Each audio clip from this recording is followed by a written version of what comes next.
I had been driving Uber for about a year and had never really encountered any trouble, except for once when a drunk man tried to punch out my backseat window. But the only reason I quit this job has to do with something I had never encountered, and to this day, I still remember it vividly. Around midnight, I received a request to pick up someone named Pamela at an address that seemed a bit off the usual route. I drove to the address. The area was deserted, and there were no signs of anyone being around. Suddenly, the back door opened, and I jumped in surprise. Turning around, I saw an elderly woman, probably in her 80s.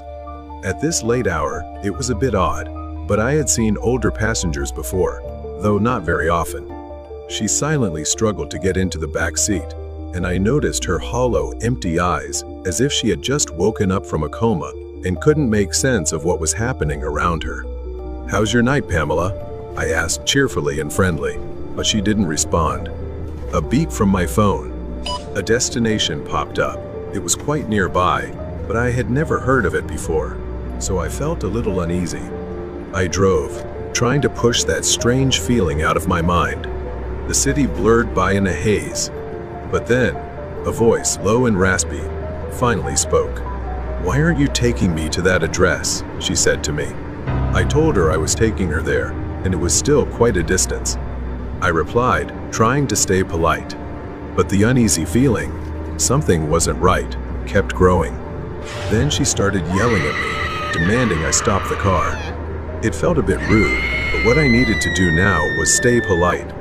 I wanted her out of my car, so I happily complied and stopped.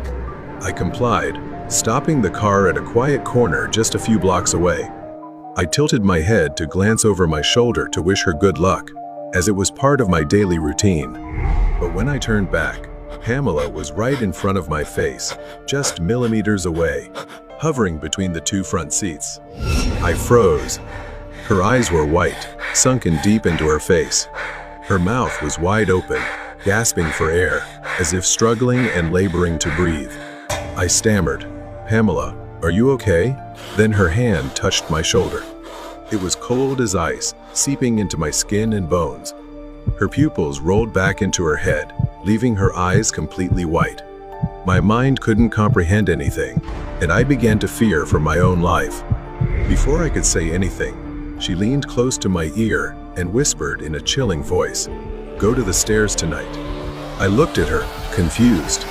Pamela didn't say anything else, then climbed out of the car. I watched her shuffle toward a dilapidated building and disappear inside.